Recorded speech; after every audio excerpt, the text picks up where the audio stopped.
SIRന്റെ അവസാനത്തെ റിസൾട്ടിൽ പ്രവാസികൾ വോട്ടില്ലാത്തവരാകുമോ എന്നൊരു ആശങ്കയാണ് ഇപ്പോൾ നിലനിൽക്കുന്നത്. 6A ഫോറം പൂരിപ്പിച്ച് വോട്ടുണ്ടാക്കാനുള്ള വലിയ നിർദ്ദേശങ്ങളും അതിന് സൈറ്റ് ഓപ്പണായ വിവരവും ചെറിയൊരു ശതമാനം പ്രവാസികൾ മാത്രമാണ് ഉപയോഗപ്പെടുത്തുന്നത് എന്നാണ് മനസ്സിലാക്കാൻ പറ്റുന്നത്. അപ്പോൾ യഥാർത്ഥത്തിൽ ഈ വോട്ടേഴ്സ് ലിസ്റ്റിൽ പേര് വരിക, ഐഡൻറ്റിറ്റി കാർഡ് ഉണ്ടാക്കുക, വോട്ട് ചെയ്യുക എന്നതിനോടൊക്കെ താല്പര്യം കുറവുള്ളവരാണ് കഴിഞ്ഞ കാലങ്ങളിലൊക്കെ പ്രവാസികൾ. എന്നാൽ ഇപ്പോൾ സ്ഥിതിക്ക് വലിയ മാറ്റങ്ങളുണ്ട്. വോട്ടർ ലിസ്റ്റിലെ പേരും പൗരത്വവും തമ്മിൽ ബന്ധിപ്പിക്കുന്ന രീതിയിലേക്ക് കാര്യങ്ങൾ എത്തുമോ എന്ന ആശങ്ക പല രാഷ്ട്രീയ നേതാക്കന്മാരും പല സംസ്ഥാനത്തും നടന്ന തെരഞ്ഞെടുപ്പുമായി ബന്ധപ്പെട്ട് അതിന് തുടർച്ചയായി ബന്ധപ്പെട്ടുകൊണ്ടും വിലയിരുത്തിയിട്ടുണ്ട്. രാഷ്ട്രീയ നിരീക്ഷകരും അങ്ങനെ അഭിപ്രായപ്പെട്ടിട്ടുണ്ട്. അങ്ങനെ വരുന്ന സമയത്ത് വളരെ താല്പര്യത്തോടു കൂടി വോട്ടർ ലിസ്റ്റിൽ പേരുണ്ടാക്കാനുള്ള ശ്രമം നടത്തേണ്ടത് പ്രവാസികളാണ് എന്ന കാര്യത്തിൽ യാതൊരു സംശയമില്ല. ഏകദേശം 1,07,00,000 പ്രവാസികൾ ലോകത്തിലെ 201 രാജ്യങ്ങളിലുണ്ട് എന്നാണ് ഏകദേശ കണക്ക്. അതിൽ 35 മുതൽ 36 ലക്ഷം വരെ UAEയിലാണ് പ്രവാസികളുള്ളത്. 26 ലക്ഷത്തോളം സൗദി അറേബ്യയിലാണ്. UAEയിലുള്ള 35 ലക്ഷത്തിൽ ഏകദേശം പകുതിയിലധികവും മലയാളികളാണ്. അവരാണെങ്കിൽ കാര്യപ്രാപ്തിയുള്ളവരാണ്, രാഷ്ട്രീയ ബോധമുള്ളവരാണ്, ഇച്ഛാശക്തിയുള്ളവരാണ്, ദൈനംദിനം നടക്കുന്ന സംഭവത്തെക്കുറിച്ചൊക്കെ അറിവുള്ളവരാണ്. പക്ഷേ വോട്ടർ ലിസ്റ്റിൽ പേരില്ല. ആ കാര്യത്തിൽ താല്പര്യം കാണിക്കുന്നില്ല എന്നാണ് മനസ്സിലാക്കാൻ വേണ്ടി പറ്റുന്നത്. അപ്പോൾ ഇപ്പോൾ ന്യൂമറേഷൻ ഫോറം കൊടുക്കുന്നു. ഇതുമായിട്ട് ബന്ധപ്പെട്ട ഒരു കൃത്യമായിരിക്കുന്ന വിവരങ്ങൾ ഇപ്പോഴും പുറത്ത് വന്നിട്ടില്ല എന്നൊരു യാഥാർത്ഥ്യം നിലനിൽക്കുന്നു. പ്രവാസികൾ ശ്രദ്ധിച്ചിട്ടില്ലെങ്കിൽ ചിലപ്പോൾ വലിയൊരു അപകടത്തിലേക്ക് എത്താനുള്ള സാധ്യത വളരെ കൂടുതലാണ്. അപ്പോൾ ന്യൂമറേഷൻ ഫോറം ലഭിച്ച പ്രവാസികൾ 2-3 തരത്തിൽ ഈ വിഷയത്തെ അഭിമുഖീകരിക്കുന്ന സമയത്ത് നമ്മൾ മനസ്സിലാക്കാൻ പറ്റുന്നത് ഇങ്ങനെയാണ്. ന്യൂമറേഷൻ ഫോറം ലഭിച്ചിരിക്കുന്ന പ്രവാസികൾ, അതായത് വോട്ടർമാർ, അത് ഫില്ല് ചെയ്തിട്ട് BLO ഏൽപ്പിക്കുന്നു. അപ്പോൾ ഒരു പക്ഷേ വെക്കേഷനിൽ നാട്ടിൽ വന്ന പ്രവാസികളാണ്, അവർക്ക് ന്യൂമറേഷൻ ഫോം ലഭിക്കുകയും ചെയ്തിട്ടുണ്ട് എങ്കിൽ വളരെ സന്തോഷത്തോടു കൂടി ഫില്ല് ചെയ്തിട്ട് BLOനെ ഏൽപ്പിക്കാൻ വേണ്ടി സാധിക്കും. ഇത് BLO ഏൽപ്പിച്ചതിന് ശേഷം പല ആളുകളും അവരുടെ വെക്കേഷൻ കാലാവധി കഴിഞ്ഞാൽ തിരിച്ച് വിദേശത്തേക്ക് പോവുകയും ചെയ്യും. അപ്പോൾ അവിടുത്തെ വിഷയം എന്താണെന്നറിയോ? BLO രണ്ടാമത് ഏതെങ്കിലും ഒരു വിഷയകാര്യത്തിന് വേണ്ടി ഇദ്ദേഹത്തെ വിളിച്ചാൽ കിട്ടിക്കൊള്ളണമെന്നില്ല. ആ സമയത്ത് അന്വേഷിക്കുന്ന സമയത്തായിരിക്കും വിദേശത്തേക്ക് പോയിട്ടുണ്ട് എന്നുള്ള വിവരം കിട്ടുകയും ചെയ്യാം. അപ്പോൾ ഓട്ടോമാറ്റിക്കായിട്ട് BLOമാർ എന്ത് ചെയ്യും? വിദേശിയാണ് അല്ലെങ്കിൽ വിദേശത്ത് പോയിട്ടുണ്ട് എന്ന് പറഞ്ഞിട്ട് അത് അവിടെ നിന്ന് ക്യാൻസൽ ചെയ്യും അല്ലെങ്കിൽ ഒഴിവാക്കും. അപ്പോൾ അയാൾ ഈ വോട്ടേഴ്സ് ലിസ്റ്റിൽ നിന്ന് 2026 വോട്ടേഴ്സ് ലിസ്റ്റിൽ നിന്ന് ഇല്ലാതെയാവും എന്ന കാര്യത്തിൽ ഏറെക്കുറെ ഉറപ്പ് തന്നെയാണ്. വോട്ടർമാരെ സംബന്ധിച്ചിടത്തോളം മാനസികപരമായിട്ട് അവരുടെ വിഷയം എന്താണ്? ഞാൻ നാട്ടിൽ BLOക്ക് ഈ ന്യൂമറേഷൻ ഫോം ഫില്ല് ചെയ്തിട്ടുണ്ട്, സ്വീകരിച്ചിട്ടുണ്ട്, വിഷയമൊന്നുമില്ല, അതുകൊണ്ട് പ്രവാസി വോട്ടിന് അപേക്ഷിക്കുകയില്ല. അപ്പോൾ ഇവിടെ എന്ത് സംഭവിക്കും? നാട്ടിൽ ഹൈറിങ് പോലെയുള്ള സംഭവങ്ങൾ നടക്കുന്ന സമയത്ത് എത്തിപ്പെടാൻ പറ്റാത്തതിനാൽ അത് തള്ളപ്പെടുകയും ചെയ്തു. പ്രവാസി വോട്ട് അപേക്ഷിക്കാത്തത് കൊണ്ട് അത് കിട്ടിയില്ല. ഇങ്ങനത്തെ ഒരു വലിയ വിഷയം ഇതിൻ്റെ പിറകിൽ വരാൻ പോകുന്നുണ്ട്. ഇനി ഹിയറിംഗ് സമയത്ത് ക്ലിയറായി, ഏകദേശം ഹിയറിംഗ് സമയത്ത് ആളെത്തുകയും കാര്യങ്ങളൊക്കെ ചെയ്താൽ പിന്നീടാണ് പോകുന്നതെങ്കിൽ പിന്നെയും ചില സമയത്ത് ഈ അപേക്ഷാ ഫോം എന്ന് പറയുന്നത് നമുക്ക് ലഭ്യമാകുന്ന ഈ പറയപ്പെടുന്ന നമ്മുടെ കയ്യിലേക്ക് ലഭിക്കുന്ന ന്യൂമറേഷൻ ഫോം എന്ന് പറഞ്ഞാൽ അത് കൃത്യതയോടുകൂടി പൂരിപ്പിച്ചിട്ടില്ലെങ്കിൽ വൈബേച്ചു പോകും. കാര്യം ആദ്യത്തെ പ്രധാനപ്പെട്ട ഭാഗങ്ങൾ പൂരിപ്പിക്കുന്നിടത്ത് നമ്മൾ ഐഡൻറ്റി കാർഡിൻ്റെ നമ്പർ കൊടുക്കണം. ID കാർഡ്, അത് പുതിയ ID കാർഡ് നമ്പർ, അത് ന്യൂമറേഷൻ്റെ മേലെ എഴുതിയിരിക്കുന്ന നമ്പറാണ് കൊടുക്കേണ്ടത്. ഇടത് ഭാഗത്ത് പൂരിപ്പിക്കുന്ന സമയത്ത് കൊടുക്കേണ്ട ഐഡൻറ്റി കാർഡ് ഈ മേലെ എഴുതിയിരിക്കുന്ന ഐഡൻറ്റി കാർഡ് നമ്പർ അല്ല, പകരം 2002 വോട്ടർ ലിസ്റ്റിൽ വന്ന പഴയ ഐഡൻറ്റി കാർഡ് നമ്പറാണ്. ആ ഈ നമ്പർ മാറാൻ വേണ്ടി പാടില്ല. വലത് ഭാഗത്ത് 2002 വോട്ടർ ലിസ്റ്റിൽ പേരില്ലാത്തവരെ ചേർത്ത സ്ഥലത്ത് നമ്മൾ പേര് എന്ന് എഴുതുന്നിടത്ത് കൊടുക്കേണ്ടത് പിതാവിൻ്റെ പേരാണ്. പിന്നെ ബന്ധുവിൻ്റെ പേര് ആയിട്ട് കൊടുക്കേണ്ടത് പിതാവിൻ്റെ പേരാണ്. അവിടെയും 2 ഐഡൻറ്റി കാർഡ് ചോദിക്കുന്നുണ്ട്. അങ്ങനെ കൃത്യതയോടുകൂടി അല്ലെങ്കിൽ, അതായത് കുഴക്കുന്ന തരത്തിലും കാണുമ്പോൾ എളുപ്പമുള്ളതുമാണ് ന്യൂമറേഷൻ ഫോം. കാണുമ്പോൾ സിമ്പിളായി തോന്നും, പക്ഷേ അത് എഴുതാൻ ഇരുന്നാലോ അത് വലിയ പ്രയാസമുള്ളതായിട്ട് മാറാനും സാധ്യത വളരെ കൂടുതലാണ്. അപ്പോൾ നമ്മൾ പറഞ്ഞു വരുന്ന വിഷയം എന്ന് പറയുന്നത്, പ്രവാസികളുടെ വിഷയത്തിൽ ഈ വളരെ കൃത്യതയോടുകൂടി ഇലക്ഷൻ കമ്മീഷൻ അവർക്ക് വോട്ടുണ്ടാക്കാനുള്ള അവസരങ്ങൾ നൽകിയിട്ടുണ്ട്. ഇപ്പോഴും വോട്ടുണ്ടാക്കാൻ പറ്റും. അതേക്കുറിച്ച് കൃത്യമായിരിക്കുന്ന ബോധമുള്ള ആളുകൾ വോട്ടുണ്ടാക്കിക്കൊണ്ടേയിരിക്കുന്നു. സൈറ്റിൽ അതിൻ്റെ കൃത്യമായിരിക്കുന്ന ആപ്ലിക്കേഷൻ ഫോമുണ്ട്. അതിന് നമുക്ക് ഐഡൻറ്റി കാർഡ് ആവശ്യമില്ല. നമ്മൾ ഈ പറയപ്പെട്ട നമ്പർ എഴുതേണ്ട കാര്യമല്ല. വിദേശത്തുള്ള ആരെങ്കിലും നാട്ടിലുള്ള ആരെങ്കിലും റെക്കമെൻഡ് ചെയ്യേണ്ട ആവശ്യമില്ല. അവരെ വോട്ടർ ലിസ്റ്റിലെ പേര് കാര്യങ്ങൾ ഇതിലേക്ക് പകർത്തി എഴുതേണ്ട കാര്യമില്ല. വളരെ സിമ്പിളായ രീതിയിൽ ചെയ്യാൻ വേണ്ടി പറ്റും. അങ്ങനെ ചെയ്യുന്ന ഒരുപാട് സർവീസ് കാര്യങ്ങളൊക്കെ ഇപ്പോൾ തുടങ്ങിയിട്ടുണ്ട്.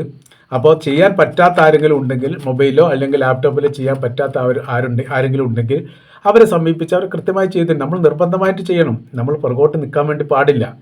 അപ്പോൾ ചെയ്യുന്ന ആളുകൾ, ഇത്തരം സർവീസ് ചെയ്യുന്ന ആളുകളുടെ നമ്പർ ഞാൻ കൊടുത്തിട്ടുണ്ട്. നിങ്ങൾക്ക് ചെയ്യാൻ പറ്റുന്നില്ലെങ്കിൽ ഇതെങ്ങനെ ചെയ്യണം എന്നുള്ളതിനെക്കുറിച്ച് കൃത്യമായിരിക്കുന്ന വീഡിയോ നമ്മൾ ഇറക്കിയതാണ്. ഓരോരോ ഭാഗവും മനസ്സിലാകുന്ന തരത്തിൽ, ഏതോ സാധാരണക്കാരന് മനസ്സിലാകുന്ന തരത്തിലാണ് നമ്മൾ വീഡിയോ ചെയ്തത്. ആരും ബുദ്ധിമുട്ടാവരുത് എന്ന് കരുതിയിട്ട്. എന്നാൽ ചില ആളുകൾക്ക് ഇത്തരം കാര്യങ്ങൾ മൊബൈലൊക്കെ ഉപയോഗിക്കാൻ പ്രയാസം ഉണ്ടാവും. ചിലപ്പോൾ അറിഞ്ഞോളണമെന്നില്ല, അല്ലെങ്കിൽ സമയം കിട്ടിക്കൊള്ളണമെന്നില്ല, അല്ലെങ്കിൽ തെറ്റിയാൽ എന്ത് ചെയ്യണമെന്ന് അറിയാത്ത വിഷയം വരും. പിന്നെ ഇതിനെക്കുറിച്ച് സംശയം ചോദിക്കാൻ ആളില്ലാത്ത പ്രയാസം, അങ്ങനത്തെ കുറേ പ്രശ്നങ്ങളുണ്ടാവും. അതിന് ചെയ്യേണ്ടത് ലളിതമായിട്ട് അതിലെ കോൺടാക്ട് നമ്പറിൽ ബന്ധപ്പെട്ടാൽ അവർ നിങ്ങൾക്ക് ആ സർവീസ് ചെയ്തു തരും. അത് ഫ്രീ കോസ്റ്റ് അല്ല. അത് സർവീസ് ചെയ്യുന്നവരാണ്, അവൻ്റെ കാശ് കൊടുക്കേണ്ടി വരും. അത് എത്രയാണെന്നുള്ള കാര്യമൊക്കെ അവർ പറയും. നമ്പർ ഞാൻ ഡിസ്ക്രിപ്ഷനിൽ കൊടുത്തിട്ടുണ്ട്. ആർക്കെങ്കിലും താല്പര്യം ഉണ്ടെങ്കിൽ അവർ അതിൽ ബന്ധപ്പെടാവുന്നതാണ്. അവർ ആ കൃത്യകാര്യങ്ങൾ ചെയ്തു തരും എന്നുള്ള കാര്യം അറിയിക്കുകയാണ്. മറക്കരുത്, പ്രവാസി വോട്ട് നിർണായകമാണ്. പ്രവാസികളെ ലക്ഷ്യം വെക്കുന്നുണ്ടോ എന്ന് പോലും സംശയിക്കണം. അതുകൊണ്ട് ആ കാര്യം കൃത്യതയോടുകൂടി തന്നെ കൈകാര്യം ചെയ്യേണ്ടതാണ്. ഇതിൽ ചില ഭാഗങ്ങൾ ഒക്കെ വിട്ടുപോയിട്ടുണ്ട്. ചില ഭാഗങ്ങളൊന്നും ഒരു കൃത്യമല്ലാത്തുണ്ട്. അതായത് വിദേശത്ത് പ്രസവിച്ച ഇന്ത്യക്കാർക്ക് 6A ഫോം ഉപയോഗിച്ചുകൊണ്ട് എങ്ങനെ വോട്ട് രേഖപ്പെടുത്താം എന്ന ഭാഗം അതിൽ കാണുന്നില്ല.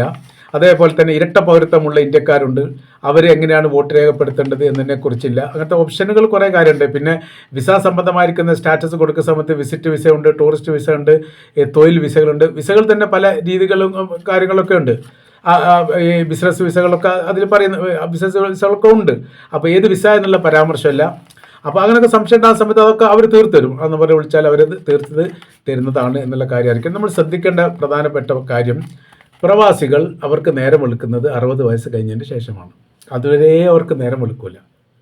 വലിയ സമ്പാദ്യങ്ങളുണ്ടാവും, നല്ല ജോലികളുണ്ടാവും, ഈ നല്ല മുന്നേറ്റം ഉണ്ടാക്കാൻ വേണ്ടി സാധിക്കും, സമ്പാദ്യം വാരിക്കൂട്ടാനൊക്കെ സാധിക്കും. അതൊക്കെ അവരെന്ത് ചെയ്യും, ബന്ധക്കാരോ ബന്ധപ്പെട്ടവരോ അങ്ങനെ അല്ലെങ്കിൽ അലസി പിരിഞ്ഞ് ആ രീതിയിലേക്കാണ് ജീവിതം നയിക്കുക. പ്രവാസികൾ സാധാരണ രീതിയിൽ അങ്ങനെയാണ് ഉണ്ടാവുന്നത്. അവർക്ക് നേരം വെളുക്കുന്ന നാട്ടിലെത്തി 60 വയസ്സ് 55 വയസ്സ് കഴിഞ്ഞ് 60 വയസ്സ് കഴിഞ്ഞതിന് ശേഷം ശേഷിക്കുന്ന ശിഷ്ടകാലം നാട്ടിൽ സ്വസ്ഥമായിട്ട് ജീവിക്കാൻ വേണ്ടി എത്തുന്ന സമയത്താണ് ബാങ്കിൽ അവരുടെ അക്കൗണ്ട് കാലിയായിരിക്കും. അവരുടെ ഭൂമികളൊക്കെ ചിലപ്പോൾ വേറെ ആളുടെ പേരിലായിരിക്കും. അങ്ങനത്തെ കുറേ പ്രയാസങ്ങളുണ്ടാവും.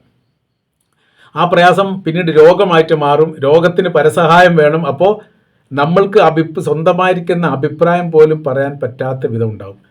നല്ലൊരു ശതമാനം വീട്ടിലും 60 വയസ്സ് കഴിഞ്ഞ പ്രവാസികൾ കാവൽക്കാരനായിട്ട് ജീവിക്കുന്നു.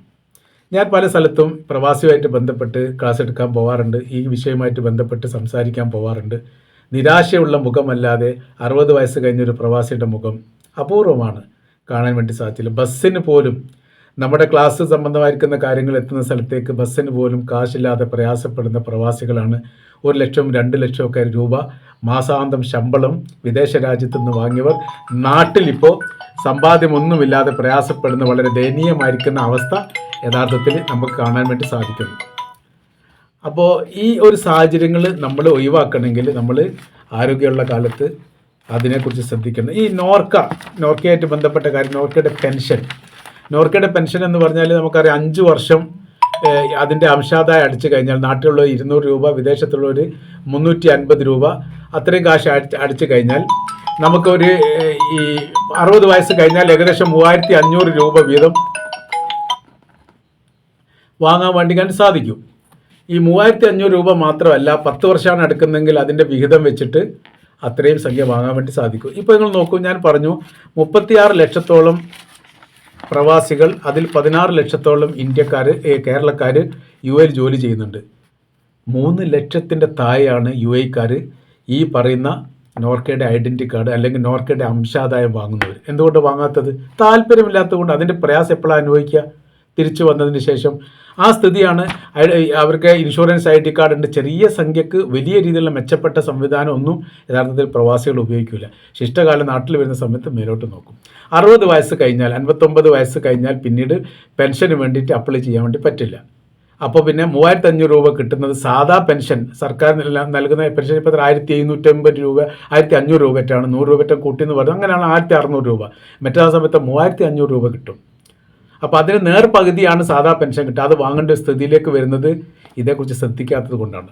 അപ്പോൾ പ്രവാസിയാകുന്ന സമയത്ത് കുടുംബത്തെയും ബന്ധപ്പെട്ടവരെ സന്തോഷിപ്പിക്കാൻ വേണ്ടി നമ്മളെ തന്നെ മറന്നുകൊണ്ട് പ്രവർത്തിക്കുന്നു എന്നുള്ളതാണ്. നമ്മൾ ആ വിഷയമല്ല പറയുന്നത്, അതതിൻ്റെ കൂടെ പറഞ്ഞു എന്ന് മാത്രം. നമ്മൾ പറയുന്നത് ഈ പ്രവാസികളുടെ വോട്ടുമായിട്ട് ബന്ധപ്പെട്ട നമ്പർ 6A ഫോം പൂരിപ്പിച്ചുകൊണ്ട് പ്രവാസികൾ വോട്ടുണ്ടാക്കുന്ന കാര്യത്തിൽ ശ്രദ്ധിച്ചിട്ടില്ലെങ്കിൽ നല്ലൊരു ശതമാനം പ്രവാസികൾ വോട്ടർ ലിസ്റ്റിൽ നിന്ന് പുറത്തായി കഴിഞ്ഞാൽ പിന്നീട് അത് ചേർത്തുക എന്ന് പറഞ്ഞാൽ ഒരുപക്ഷെ പ്രയാസമാവും. പിന്നെ ഉത്തരവ് കാര്യങ്ങൾ വേണ്ടി വരും, കോടതിയെ സമീപിക്കേണ്ട കുറേ വിഷയങ്ങൾ വരും.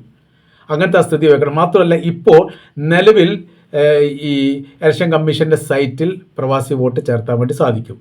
അതൊരു പരിധി കഴിഞ്ഞ് അവരിപ്പോൾ ചേർത്താൻ പറ്റില്ല, അത് ബ്ലോക്ക് ചെയ്താൽ അത് അവസാനിക്കുകയും ചെയ്തു. നമുക്ക് പിന്നെ അവസരങ്ങളില്ല. നാട്ടിലെ ന്യൂമറേഷൻ ഫോം കിട്ടാത്തവർക്ക് 6A ഫോം ഉപയോഗിച്ചുകൊണ്ട് വോട്ട് ചെയ്യുന്ന അവസര സാഹചര്യങ്ങൾ നഷ്ടപ്പെടുന്ന സമയത്ത് അവിടെ ഇവിടെ അവസരമില്ലാതാവും. അപ്പോൾ അങ്ങനത്തെ കുറച്ച് വിഷയങ്ങളുണ്ട്. അപ്പോൾ അതുകൊണ്ട് പ്രവാസികൾ ശ്രദ്ധിക്കേണ്ടത്, ഒരു പ്രവാസി പോലും ഒഴിവാകാതെ പ്രവാസി വോട്ട് സംഘടിപ്പിക്കണം. അല്ലെ പ്രവാസി വോട്ട് നമ്മൾ അപ്ലൈ ചെയ്തുകൊണ്ട് വോട്ടർ ലിസ്റ്റ് നമ്മൾ ഇടം പിടിക്കണം. ഇടം പിടിച്ചിട്ടില്ലെങ്കിൽ ഒരുപക്ഷെ നമ്മളത് ബാധിക്കാൻ സാധ്യതയുണ്ട് എന്നുള്ള കാര്യം കൂടി ഈ വിഷയത്തോടനുബന്ധിച്ച് പറയാൻ വേണ്ടിയിട്ട് താല്പര്യപ്പെടുകയാണ്.